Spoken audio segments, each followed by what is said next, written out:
देखिए, जम्मू कश्मीर की सियासत में पिछले 10 दिनों में कुछ अहम फैसले हुए।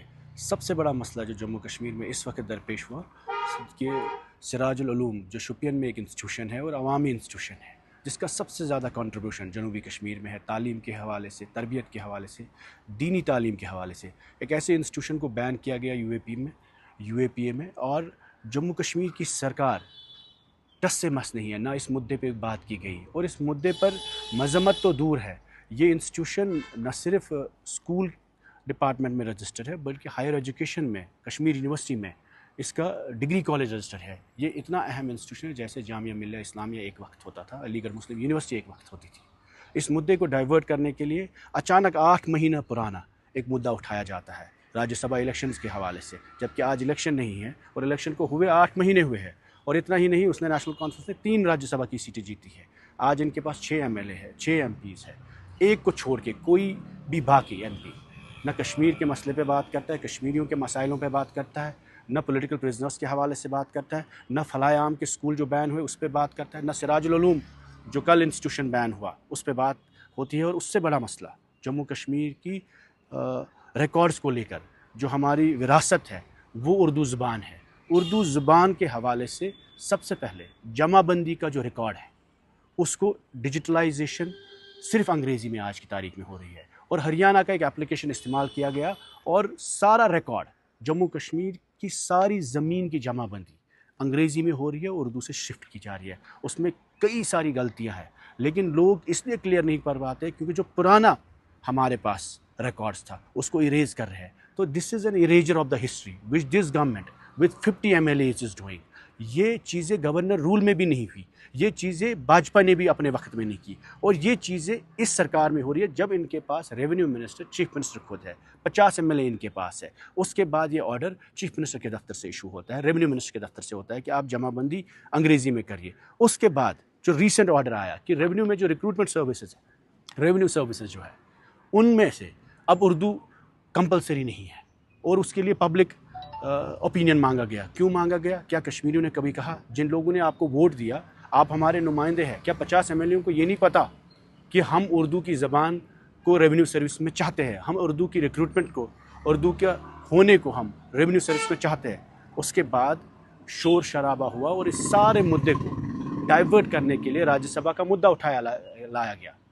जाहिर सी बात है, महबूबा जी ने खुल के कहा we are not from national conference. इन्होंने पीएचईडी को बालाए ताक रखा इलेक्शन में। इन्होंने इंडिया अलायंस को तोड़ के महबूबा जी को उस वक्त इंश्योर किया कि वो इंडिया अलायंस से कैंडिडेट ना हो। पीएचईडी में पीडीपी को साइड लाइन करके उस अलायंस को तोड़ने की कोशिश की और इलेक्टोरल अलायंस उसको नहीं बनाया। उसके बाद पीडीपी के पास ये आया कि 4 हमारे पास जो 3 एमएलए है वो इनको राज्यसभा में मदद करें। महबूबा जी ने कहा हम नंबर 3 पर, जिसमें इनके मेंबर पार्लियामेंट आज सुरेंद्र ओबराय साहब बने हैं, कि हम वहाँ मदद करेंगे आपको ताकि आप अपने वोट फोर्थ पे डालिए ताकि आप कल को इल्ज़ाम तराशी ना हो। ये मुद्दा वोट्स का नहीं है, राज्यसभा का नहीं है, ये मुद्दा ट्रस्ट का है। महबूबा जी ने इन्हें मदद किया क्योंकि लार्जर इंटरेस्ट को वो सर्व करता था, और उसके बाद इन्होंने वादा किया कि हम ज़मीन के बिल को पास करेंगे, सपोर्ट करेंगे। उस बिल को दूसरे दिन रिजेक्ट किया वोट डालने के बाद। आज 6 महीने बाद जिस आरटीआई के बारे में ये बात करते हैं, जिस मुद्दे को इन्होंने उठाया, ये बीजेपी का एजेंडा है। इनकी पार्टी में गवर्नेंस फेलियर को लेकर, कैबिनेट एक्सपेंशन को लेकर और गवर्नेंस डेफिसिट को लेकर, डिलीवरी डेफिसिट को लेकर इनकी पार्टी टूटने की कगार पे है। इम्प्लोजन हो रहा है अपनी ही पार्टी में। तो उस बगावत की बू ये इल्ज़ाम तराशी करेंगे। हर सवाल उर्दू का जवाब हम मांग रहे, ये पीडीपी को इल्ज़ाम करेंगे, पीडीपी की अलायंस को इल्ज़ाम करेंगे।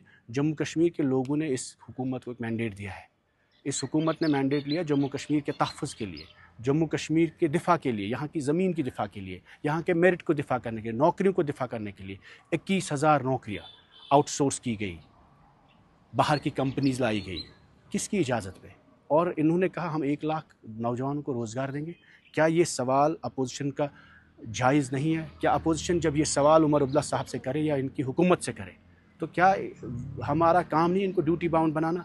और ये हर चीज़ में पीडीपी और बीजेपी अलायंस का नाम देते हैं, 2014 का नाम देते हैं। और क्या जम्मू कश्मीर की आवाम ये मानने के लिए तैयार है? उसका जवाब इनको बडगाम में मिला है, जहाँ बार बार घर घर वज़ीर आला साहब अपनी टीम लेकर 50 एमएलए लेकर घर घर गए और पीडीपी की 2014 की अलायंस का हवाला देते गए। उसके बाद भी लोगों ने इनको आईना दिखाया। कहीं ना कहीं मेरा सिर्फ आपसे ये गुजारिश है, हम इंतजार तराशी नहीं करना चाहते। This is the most crucial time and this mandate has been given by the people of Jammu and Kashmir. और नेशनल कॉन्फ्रेंस के वर्करों ने नहीं दिया है, ये कौम का मैंडेट है। ये उन लोगों का मैंडेट है जिन्होंने कभी वोट नहीं डाले, जिन्होंने बाइकआउट किए। उन लोगों का मैंडेट है जिनको आज एम्प्लॉयज़ को टर्मिनेट किया जा रहा है। ये उन लोगों का मैंडेट है जिनके मकान अटैच हो रहे हैं। ये उन लोगों का मैंडेट है जिनके बच्चे आज भी जेल में हैं।